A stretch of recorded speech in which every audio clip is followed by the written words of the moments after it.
Welcome aboard the Pilot Money Guys podcast, where our mission is to help professional pilots build and protect wealth on their journey to financial freedom. This podcast is brought to you by Leading Edge Financial Planning.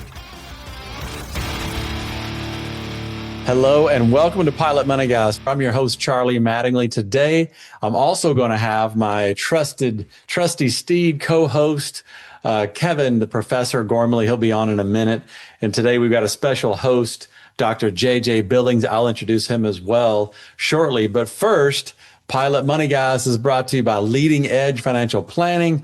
And our mission here at the Pilot Money Guys is just to deliver actionable ideas, simplify complex, and cut through financial noise to help you build a mindset for financial and life success. Today, you're going to be blown away by our guest, Dr. Jay Billings.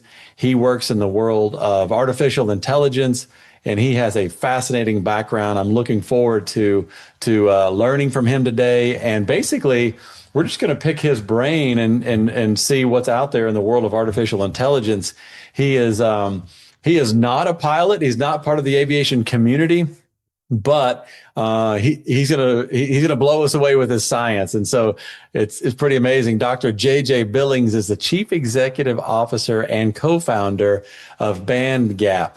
And I'll talk about that in a minute. But basically, it's a company focused on AI, automation, and computational science solutions. Check it out at bandgap.ai. Dr. JJ also serves as a principal applied scientist, combining deep technical expertise with strategic leadership to drive innovation in scalable software, AI systems, and scientific workflows. Hang on, I know it's nerdy. Holy cow, Dr. JJ is one smart dude, but he knows the world of AI, so we're gonna pick his brain and you all are gonna be blown away.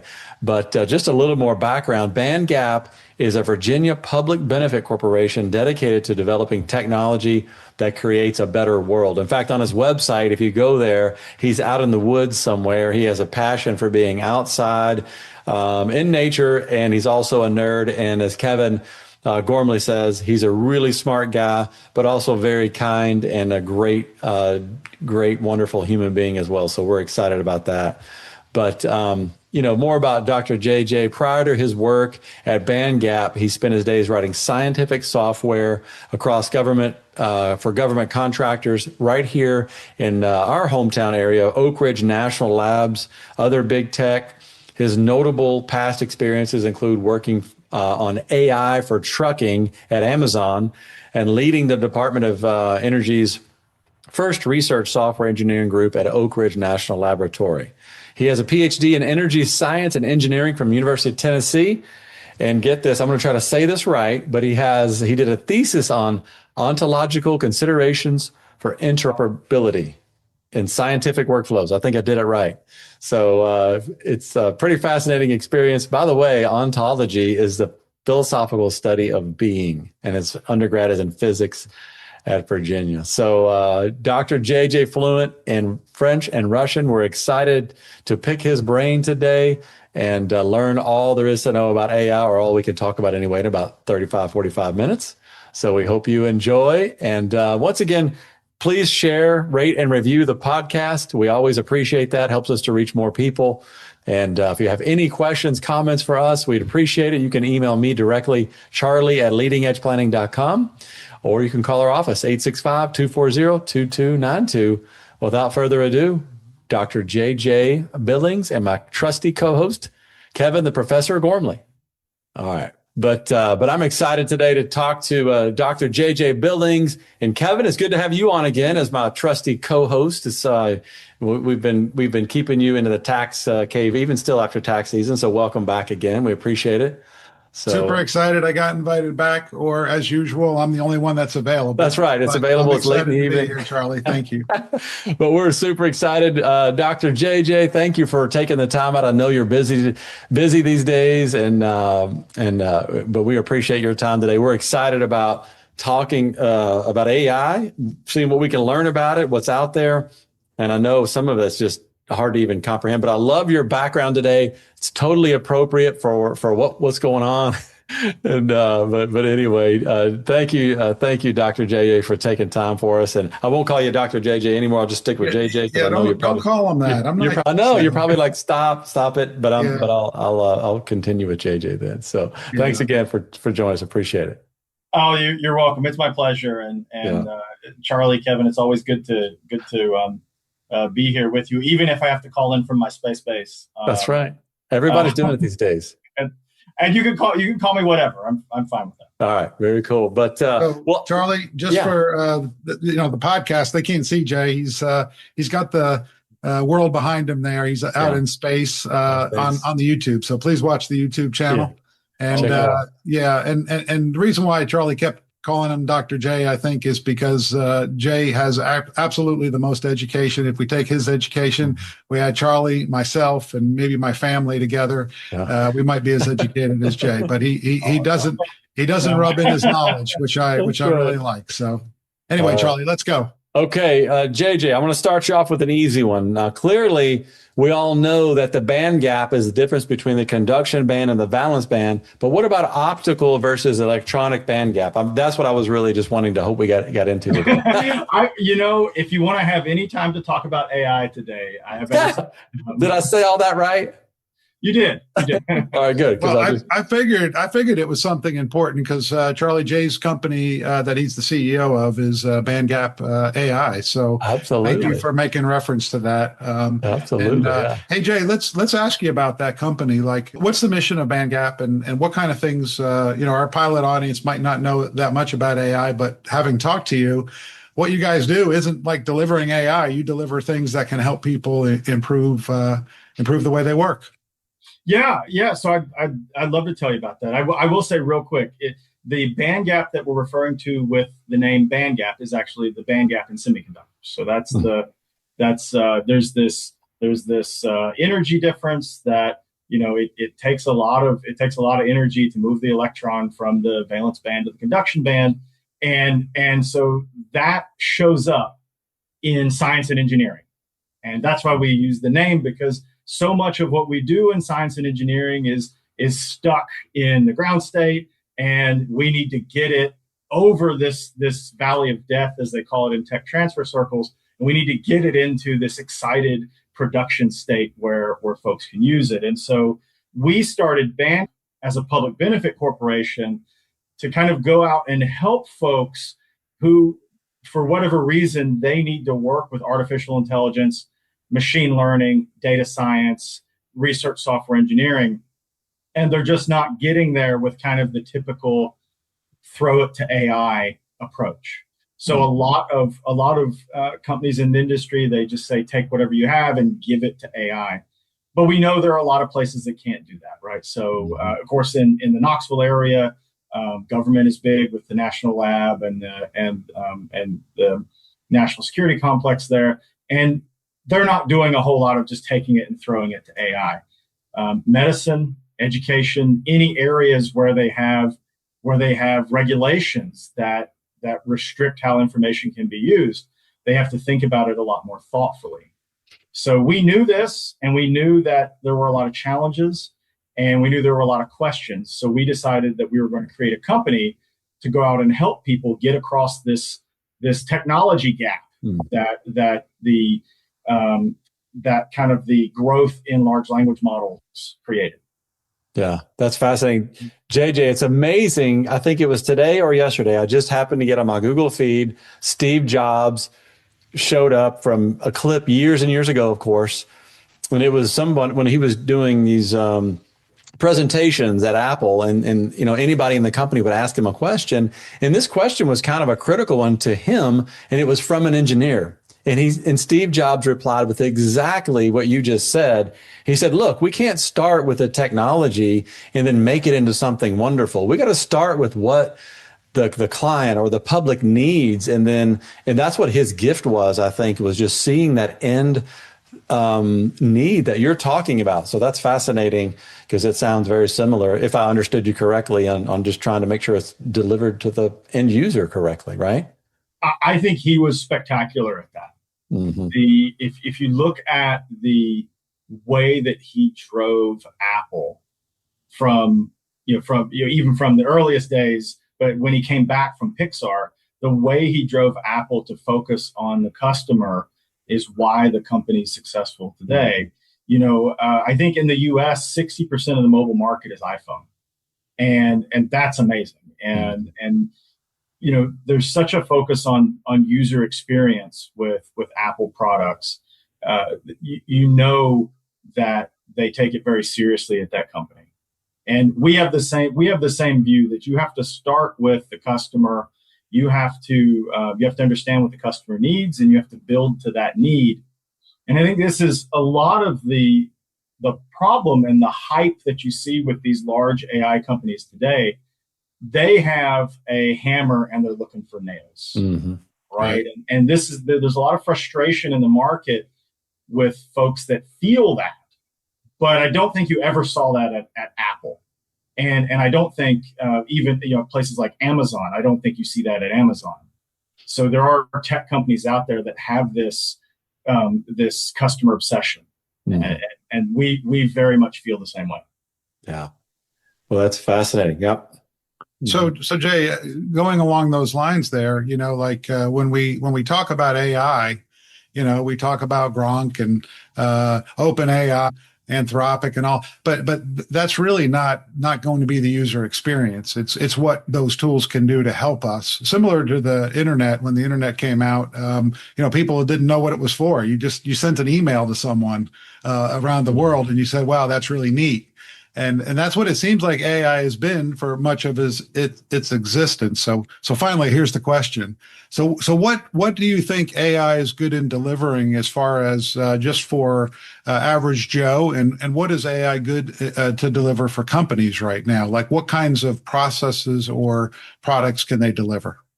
Well, I'm going to take this at a little high level, because that could get very technical. And we can go there if you'd like. So AI is a big umbrella, and we have been using AI tools for decades. In fact, the first chatbot was invented in the 50s. And so AI does all sorts of things. So you have things like classifiers that can be used in images to detect features in images. Classifiers, if it's a binary classifier, it can tell you something is or is not what you expect it to be. You could use them in voice detection and voice modeling. And in most cases of machine learning like this, the output is deterministic. It is that kind of classification. And so I recently spoke at an event at the University of New Mexico, and I pointed this out to a member of the audience there. If you look at how AI is used traditionally in space operations, for example, or Google Photos, or you might credit fraud detection, things like that, it's deterministic and usually better than humans by a significant margin. And so and it's very fast. So in those cases, it's better than humans and it's fast. And what we have now with large language models is something that gives you probably correct output. Right. And so it gives you the next word, the next word in a string. So it predicts the next word in a string. And I think this can be very hard to say, well, what's the common thread? What's the common thread that connects kind of this traditional AI and the new AI that helps decision makers and engineers and other folks to use them? In fact, it's that synthesis where you're taking a lot of data and you're essentially funneling it down a pipeline to get a synthesized result that you can make a decision on. And so regardless of whether it's more traditional classifiers or it's something like large language models, you want to take a large corpus or some sort of large data set, and the result that you want is something that our little human brains can synthesize quickly, understand, comprehend, and decide and make decisions about.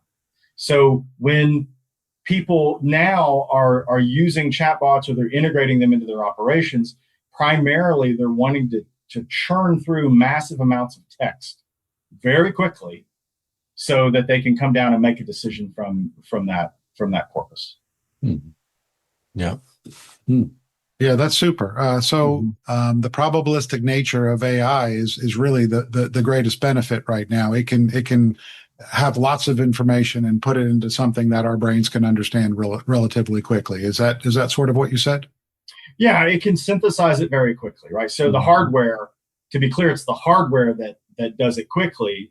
Sure. But if you look at the way the information is processed, that's the benefit, is that you can have an extremely large amount of inputs that are condensed to a single output. Mm-hmm. So my dad is about to turn 90 next month. Happy birthday, Dad. Belated happy birthday to you too, Jay. But a 90-year-old, like a 90-year-old, like I asked my dad about AI and he said, it's a bunch of bullshit. So my dad's from New Jersey. So am I. So, but how would you respond? How somebody is in their 80s or 90s is maybe AI is helping their lives? Have you seen anything, or do you know of anything that they might be able to get some benefit out of? Yeah. Look, I think bullshit has its uses, right?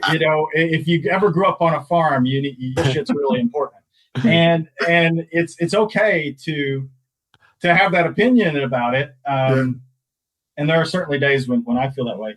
I think there are some really great ways that AI can benefit folks of that generation. My own father, Kevin, you might remember, was 93. He passed a few years ago. And, we were starting to use some of these tools to help him and to help with his dementia. So there's a really great body of research on how to use AI for dementia. And I think that's fantastic. Chatbots are not a good cure or substitute for things like loneliness, right, or therapy. However, I would argue they are better than nothing. Sure. And I think this is another area where we're seeing how chatbots can help folks who are lonely, not just the nonagenarians who are lonely, right, but even younger folks that are lonely. There is risk with, you've probably read about these cases of AI psychosis, but it's there. And then the other area where these tools are proving very useful is coming back to that synthesis point. At 90, you may not be very interested in spending your day, just kind of running around the internet like a 20-year-old. Right? You may have golf, you may have art classes. Next month, you may have a birthday party. You've got things to do that you want to focus on. And this is where large language models in particular can help you, can help you with that. Now, on the flip side of this, behind the scenes, AI and machine learning are touching everything we do as humans. Right. So, I like Google Photos as an example, because Google Photos, they'll classify all the faces in your images, and they'll also, you can do text to image search. Say, show me trees, and they'll go through every image with trees, and they'll pull them back for you. And that's really useful, kind of when you get to the point in your life where you may not be able to crawl through that as easily. Yeah. Well, that's fantastic, Jay. And that's just a reminder that it's not about using AI. It's about what AI can do to help people. And I was even reading something about AI. You could have an AI in a room, and it will detect, not an AI, but a device in a room, and it will detect if the person's not moving anymore, if the person falls, all these kinds of things. And really my point about the 90-year-old was not the 90-year-old. It's just that someone that doesn't seem to care about AI can still benefit them. And I think you answered that really well. Charlie, do you have a question? Yeah, I do. And it's just kind of piggybacking off of your dad, Kevin, because I'm sure he's not alone. And I think a more generic response too might be, hey, I'm behind, I've missed it, I don't know how to, for maybe the folks that are not quite 90 and say, hey, it's bullshit, I'm done with that. But some are like, hey, I'm behind, I missed it. How do I, learn about this? And some that are apprehensive, maybe a little afraid. Any thoughts about those folks, Jay, on how to kind of just get caught up a little bit, or maybe if there's a fear, we talk to that fear a little bit of, so I don't know. I think there's probably a lot of feelings like that out there too. I think there is. Mm-hmm. I think there's definitely a lot of strong feelings and a lot of fear. Chatbots. One of my favorite things to do with chatbots is you can essentially have a chatbot generate a custom tutorial for you. Whatever you want to come up to speed on, you go to it, you give it all your questions, and you give it some parameters. I want it broken down this way, and I want it in French or whatever you want, right? And it will produce that for you. It may have errors, but it's probably going to be pretty tight. And so what I love to do is to say, hey, I learned this technique to do something back in the day. How are folks doing that now? And be sure to connect the dots for me. And so you'll get this kind of report and tutorial on how you can go from what it used to be to what it is now.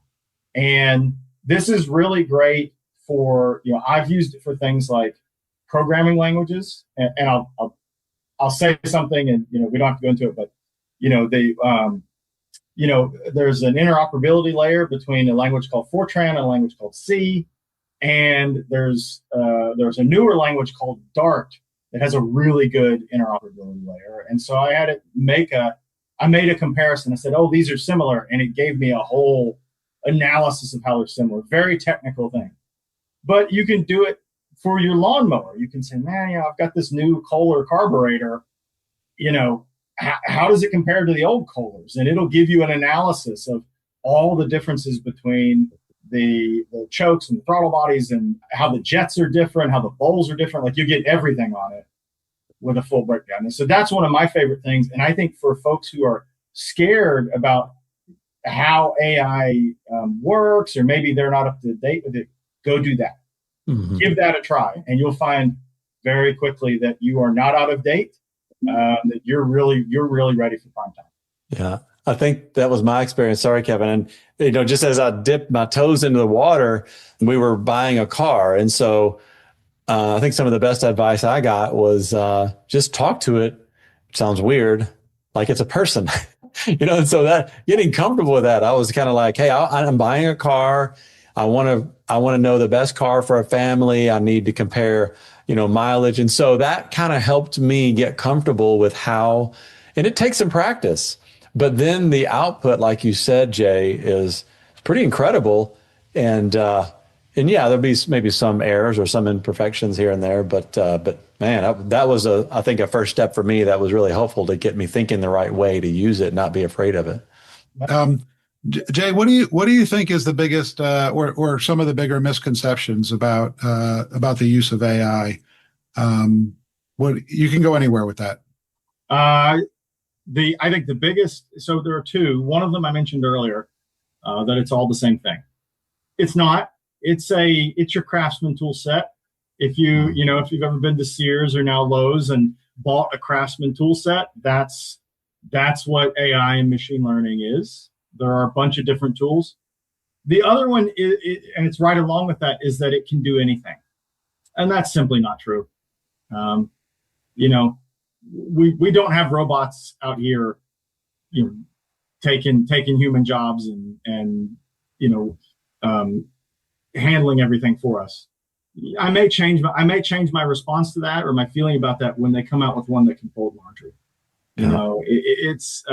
So I think that's the thing. It's a toolkit, and it can't do everything. Mm-hmm. So that is a concern.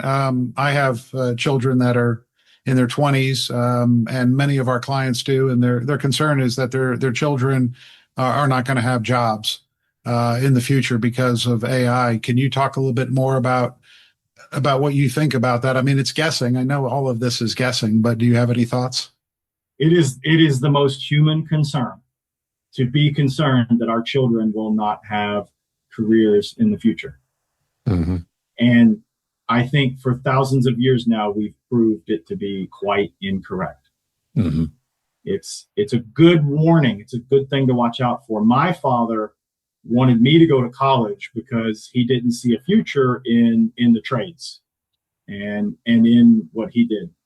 All of those jobs, everything he did, selling cars, driving trucks, farming, real estate, all of those things are now coming back, and they're very popular because white collar jobs are under threat from pressure from AI, from kind of corporate reorganization and things like that.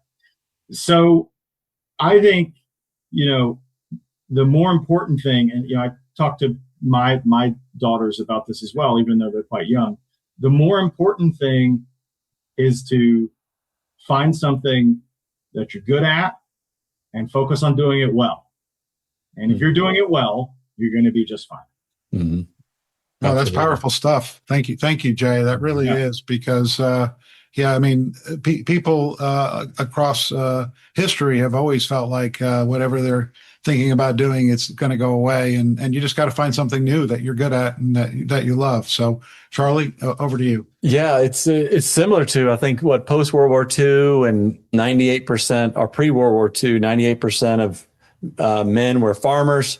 I think today, like 2% of families or farm, or businesses or farm and provide, so that's a perfect example. I'm not saying that that's predictive of what AI is. I really don't know, but it does seem like, JJ, if you can, even in our space, in the financial space, we want to use AI to help us to be more productive, to leverage that tool, like you said, and make sure we're using it to add value. And I think to our children, if we can say, hey, add value however you can to human beings, and if you're using AI to do that, then that's probably your best chance as well. Or become an electrician. I can't see AI, that's just one. Well, I think it goes back to that. What you just said, Charlie, goes back to what we were talking about earlier about customer obsession. Mm-hmm.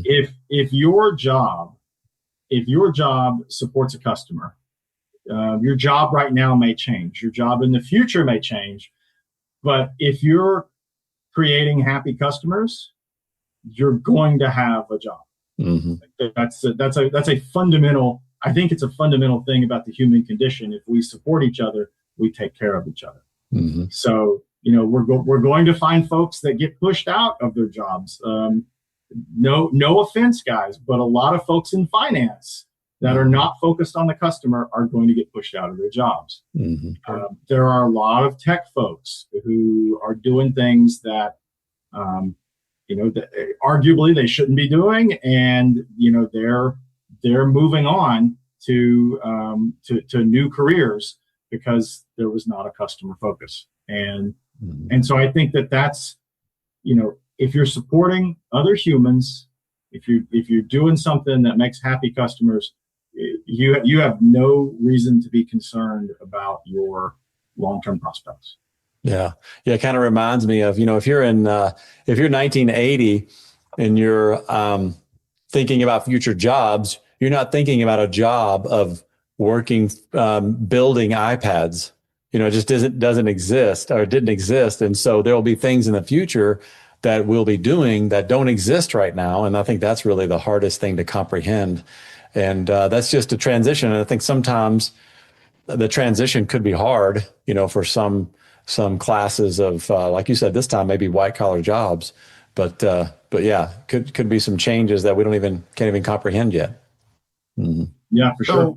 So let's talk about spending money now. I've used quite a bit AI trying to spend money and ask about different products and stuff like that. And my big concern is that we know how to use the internet model. You go to the internet, you're suspicious of everything. If it has 5-star reviews across the board, it's a lie. You like to see some real problems. The problems aren't too bad. But now with like Gemini, I'll use Gemini for an example. I asked Gemini, like, which are the best golf simulators? Somebody I know wanted to buy one, and Gemini only told me 3. And I said, well, what about all the rest of them? And Gemini said, yeah, these are the top 3 ones. And And I just worry that maybe AI is just going to tell me what to buy, and I'm never going to know about the other product. What are your thoughts about that, Jay? Is that something that we should be concerned about? Is there ways that companies can manipulate it? Oh yeah, it absolutely can be manipulated, and so yeah, and you should be concerned about it. You read about OpenAI and Google starting to add advertisements to the chatbot windows, and well, who picks what gets advertised, and who's paying for it, and how many are you getting? Mm-hmm. So there's also a growing practice among marketers to do what's called AEO. So when you have SEO on your website, that's search engine optimization, to make Google happy and to make Google put your site really high in the search results. AEO is that for AI, so that when people train on your website, your content may get a higher priority. So if you are writing about how,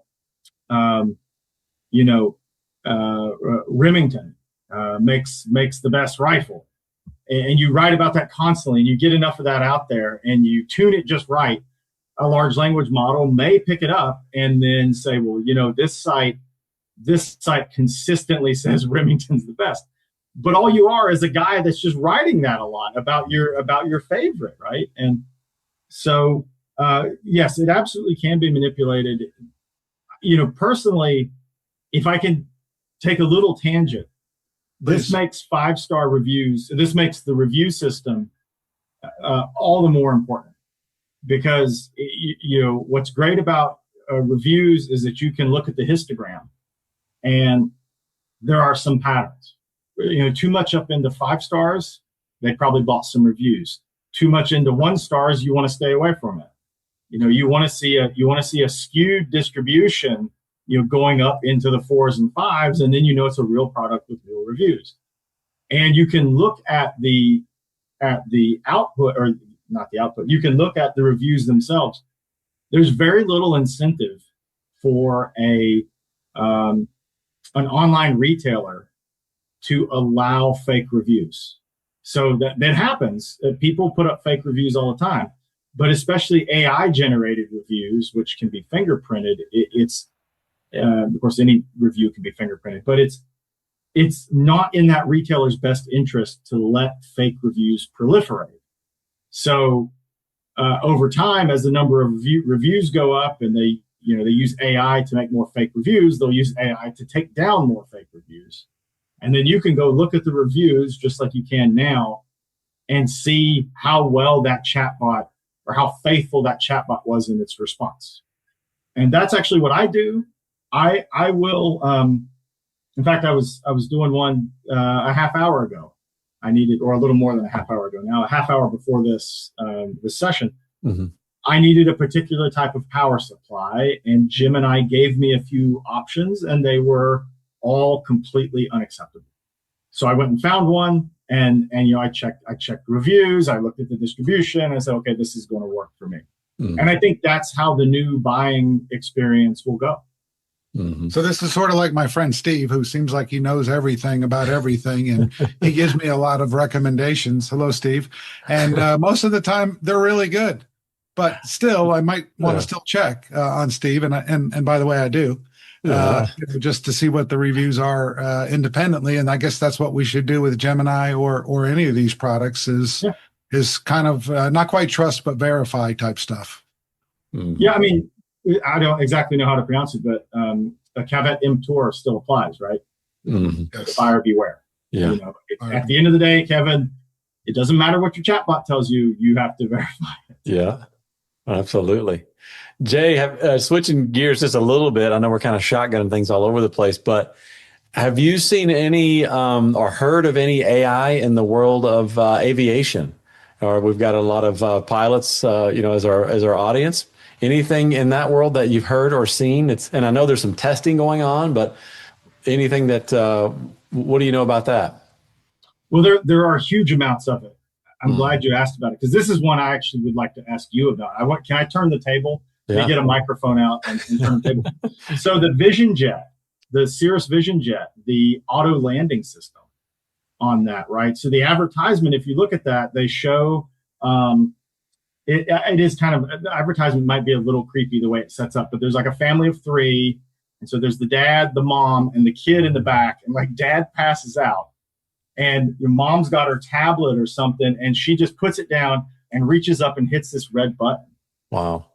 And then the plane takes over, calls the ATC and goes in for a landing.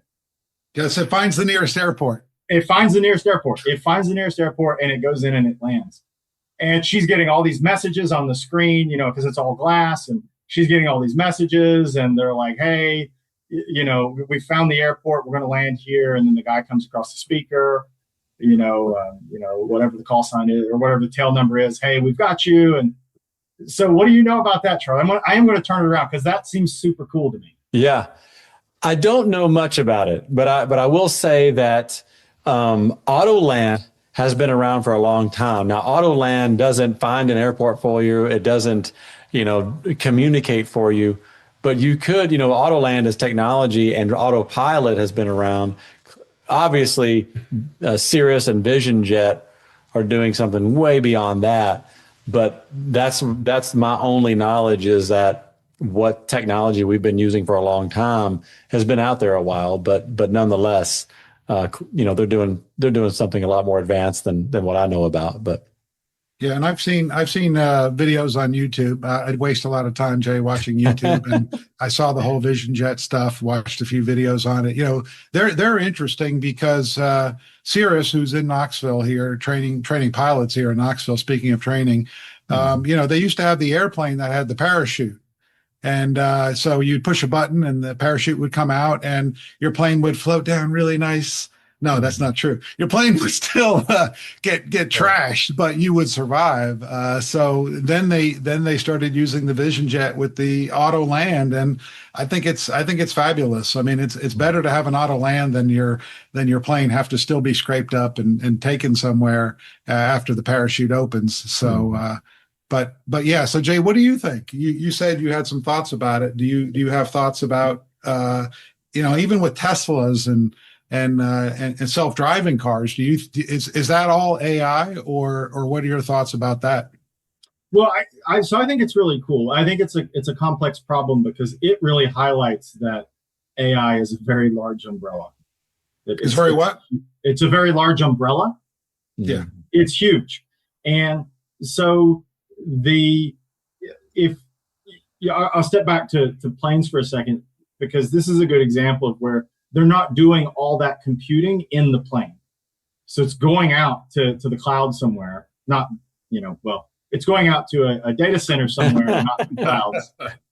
So it's going out to a data center and it's being processed. And that's really where the AI lives. And that's where all of it's happening. The image classification, the routing in the case of anything where you're actually you're answering a question like what's the emergency, where that's all processed, all of that is happening in a data center somewhere. And for self-driving cars or self-driving trucks, it's the same thing. There's a data center somewhere that's doing all the processing. On the ground, it's a lot harder to do because of pedestrians, bystanders, other drivers. Even with the reduced dimensionality, you have all these other things flying in, or kind of careening into your path. You also run into simple problems that you can't see the car in front of you. It's very hard if the weather changes. If it gets foggy all of a sudden, it's hard for the best human driver to see the red taillights in front of them in a thick fog. And it can be impossible for the wrong type of computer vision system to detect those lights in a dense fog. So you have to build these things. You have to have, the vision systems have to be multi-sensor. You have to be able to see things in all conditions to try to keep the vehicle from crashing. And I think that's the real challenge. We've seen that in Utah and Nevada. Mm-hmm. That sounds like redundancies, Charlie.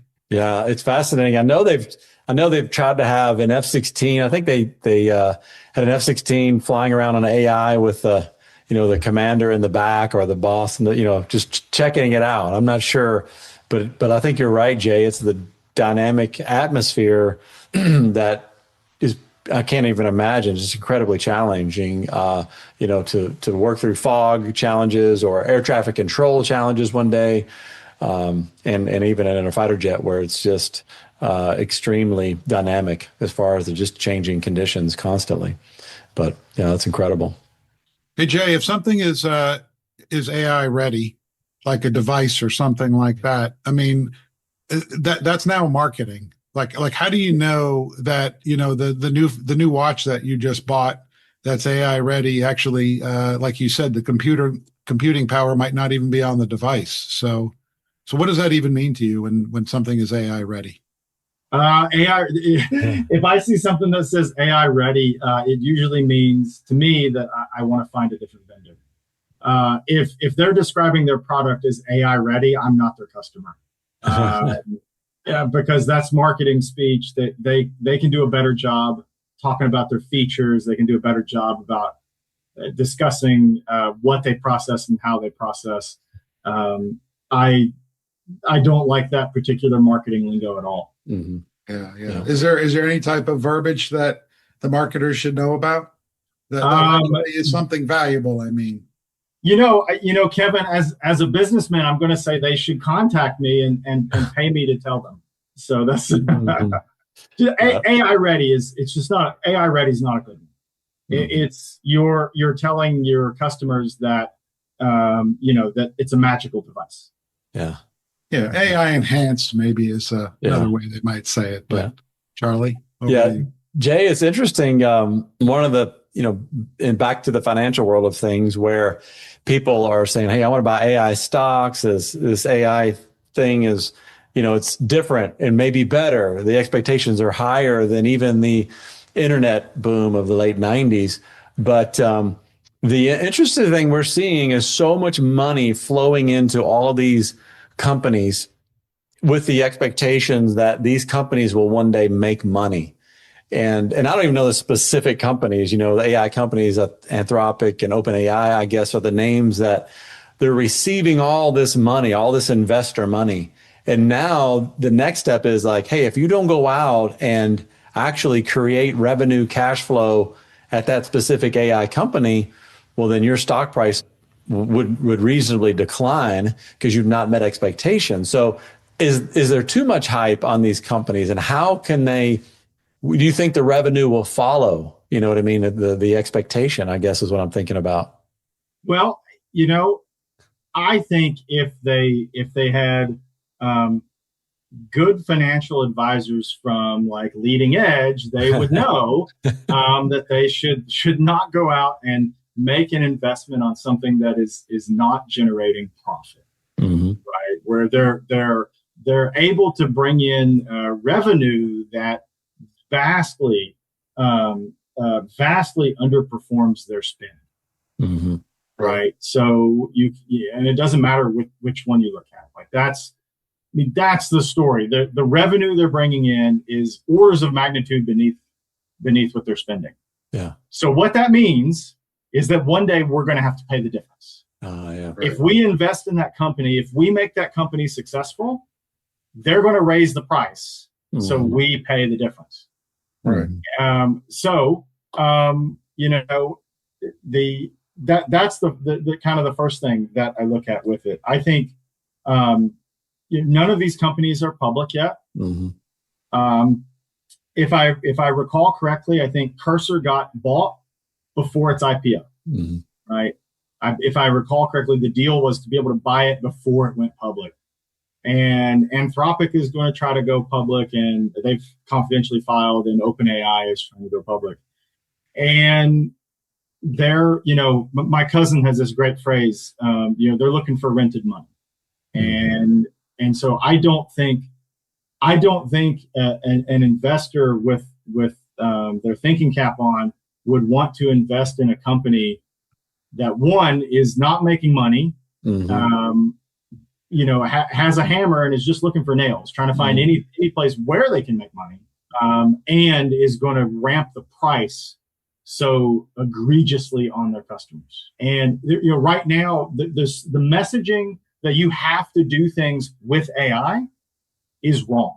And that's what we try to combat at BandGap, because when a CTO is told, they hear from the CEO or the board that they have to go invest in AI, a CTO is like, what do you mean? Are you talking about we have to use large language models more? Or are you talking about, the 20 years of AI and machine learning based technology we already have? And, the CEOs and the board are like, I don't care, figure it out. Right. And that's ridiculous. And so when you look at creating value, again, going back to being customer obsessed and focusing on real outcomes, if you're going out to create a market kind of ex nihilo from, for whatever you need to do, I don't look at you as a winning company. I don't care how many people are giving you billions of dollars. You're not there. The people who are there are the construction firms that are taking all that money. The IT infrastructure companies who are building out your data center, right? The electricians, we mentioned electricians earlier, the plumbers, all of those people, put your money in those people because they are going to keep sucking up the trillions of dollars that the other companies are frankly blowing. Yeah. It does remind me then of late 90s when, it was all the rage, but yet you didn't know who was going to come out of that as the Amazons or, not the pets.com. And so it's going to be interesting to see how this all plays out. And I think to your point is we've got a long way to go before you see who the winners are and how those AI companies turn that, investor money into real revenue, real profit, real cash flow, a real product, I guess. I mean, that's going to be the thing that's hard for me to comprehend right now and seeing that. So it'll be fascinating. Yeah, absolutely. Go ahead. I think the Uber analogy is one of the best. When Uber first came out, you could get a ride for like $250. And, nobody really knew, how can I get a ride for $250? Well, it's because all the investors were giving so much money to Uber and, private equity and everything else was just pumping the money in that the investors were actually helping the cost structure.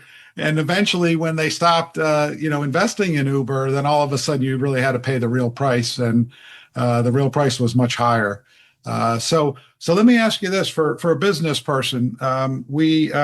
We have a number of clients that start small businesses. We ourselves are always trying to figure out when should we talk to somebody like yourself about AI? Like when do you say, hey, this is something that we need someone to help solve a problem? Is it a consultancy type situation where you tell somebody your problems, sort of like a psychiatrist, and then they say, yeah, you got problems, and here's how to solve them, or how does that work?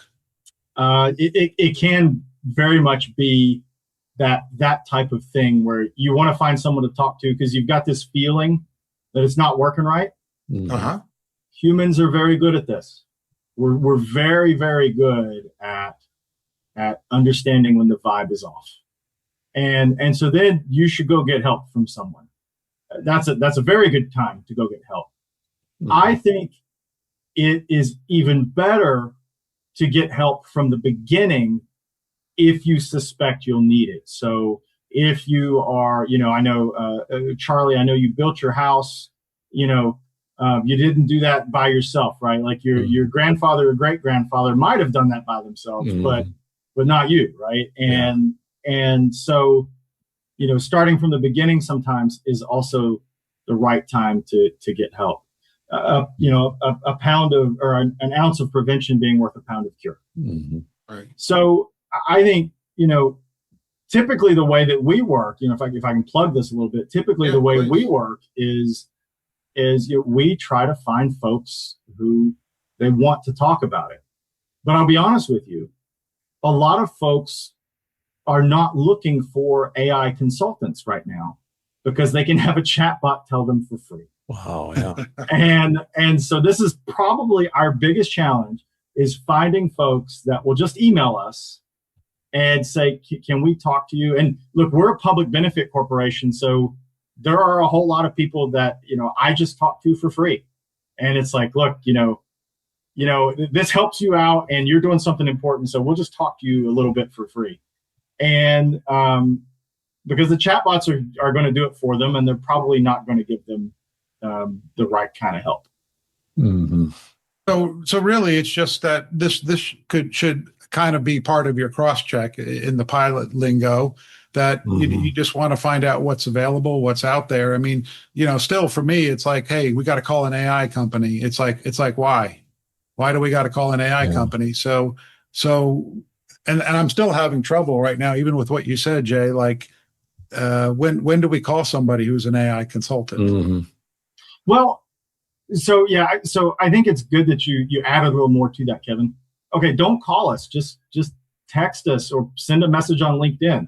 Like, look, the algorithm, LinkedIn, the algorithm is so tough that every small business tech CEO is going to respond to your questions.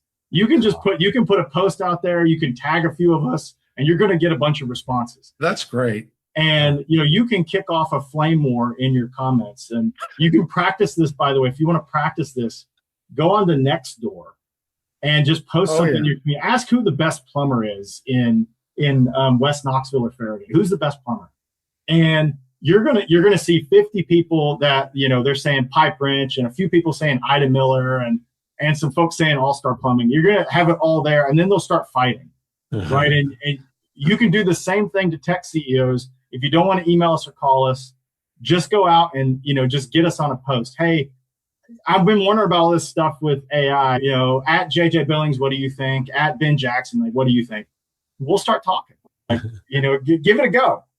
Oh, that's great. No, that's great. Oh, that's great. That's wonderful. So Charlie, I think that's all the questions I had. Jay, is there anything else that you would like to mention? You've talked more than just about AI. You've talked about leadership. You've talked about customer service, bringing value to the world, all of these things. But is there anything else that you would like to comment on in any realm? Like versus will. I think, first, thank you for having me on. This has been good fun. I've really enjoyed it. Yeah. I think, where I'll leave it is that we get to choose how AI grows.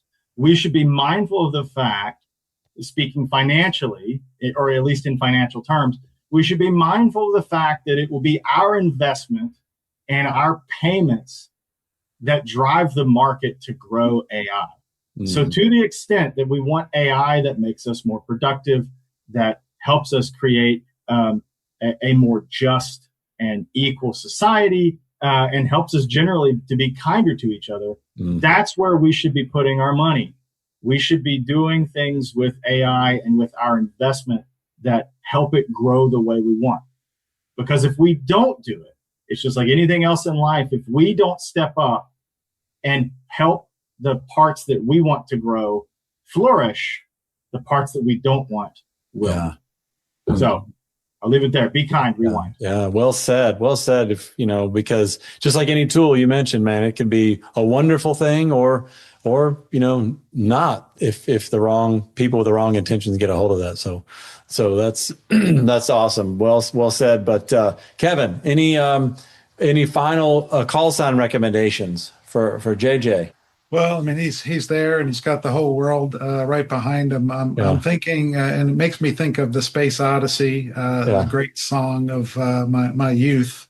So I'm going to say his call sign is AI Odyssey. AI Odyssey. All right. There we go. Dr. JJ, AI Odyssey Billings. That's a lot of vowels. Usually we don't have that many vowel syllables, I should say. My grammar, it needs work too. But anyway, I love it, Kevin. AI Odyssey Billings.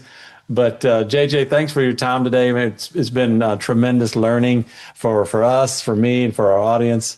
Thanks for taking some time today. We really appreciate it. It was my pleasure, Charlie, Kevin. Thank you so much for having me on. And Jay, how do people find you? I'm everywhere. I'm everywhere. The easiest way to find me is to go to Bandgap, bandgap.ai, and just look for me there. All right. Thank you, Jay. Awesome. Thank you, Jay. We appreciate you. Yep. We'll see you next time. Hello, Pilot Podcast family. Charlie here. I just wanted to share with you something we've just recently developed. In the show notes, you're going to see the Pilot Wealth Index. We want you to check it out. Give it a shot. It's a quiz, a short questionnaire that allows you to understand, are you on track? We have a lot of people that say, hey, we just want to know if we're on track. Are we where we should be at this stage of our flying career, airline career, whatever it might be? How am I doing? Am I close to my peer group? Am I behind? Am I ahead? We've developed some questions, some metrics that we think if you go through this and check it out, answer the questions, you will have a very good idea of where you stand. We developed the questions that give an indication of, are you doing the right things you need to do to be prepared for an eventual retirement, and that one that can be profitable for you. So check it out in the show notes, the Leading Edge Pilot Wealth Index. We hope you give it a shot. If you have any questions at all, reach out. Happy to help. Charlie@leadingedgeplanning.com. Again, that's Charlie@leadingedgeplanning.com. You can call or text me on my cell, 865-328-4969. Thank you very much. Thank you for listening to the Pilot Money Guys podcast. Please subscribe, rate, and review on iTunes or wherever you listen. We are grateful for your reviews because they encourage others to listen in. Visit leadingedgeplanning.com to learn more and subscribe to our newsletter. Leading Edge Financial Planning, LLC, LEFP, is a registered investment advisor. Advisory services are only offered to clients or prospective clients where LEFP and its representatives are properly licensed or exempt from licensure. For additional information, please visit our website at www.leadingedgeplanning.com. The information provided is for educational and informational purposes only and does not constitute investment advice, and it should not be relied on as such. It should not be considered a solicitation to buy or an offer to sell a security. It does not take into account any investor's particular investment objectives, strategies, tax status, or investment horizon. You should consult your attorney or tax advisor. The views expressed in this commentary are subject to change based on market and other conditions. These documents may contain certain statements that may be deemed forward-looking statements. Please note that any such statements are not guarantees of any future performance, and actual results or developments may differ materially from those projected. Any projections, market outlooks, or estimates are based upon certain assumptions and should not be construed as indicative of actual events that will occur. All information has been obtained from sources believed to be reliable, but its accuracy is not guaranteed. There is no representation or warranty as to the current accuracy, reliability, or completeness of, nor liability for, decisions based on such information, and it should not be relied on as such.